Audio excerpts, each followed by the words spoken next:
વડોદરામાં બની ગંભીર ઘટના। પિકઅપ વાનનું ટાયર ફાટતા કેનાલમાં ખાબકી ગાડી। અનેક લોકોના મોત થયા જ્યારે અનેક લોકો થયા ઈજાગ્રસ્ત। રાજ્યમાં અકસ્માતોની સંખ્યામાં સતત વધારો થઈ રહ્યો છે। અકસ્માતને કારણે અનેક લોકોના મોત થઈ ગયા છે જ્યારે અનેક લોકો ઈજાગ્રસ્ત થયા હતા।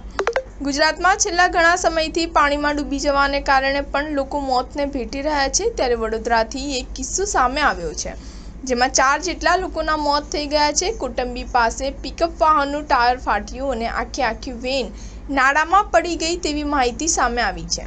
ઈજાગ્રસ્ત થયેલી લોકોની સારવાર ચાલી રહી છે। ગુજરાતને જાણે પાણીની ઘાત બેઠી હોય તેવું લાગી રહ્યું છે।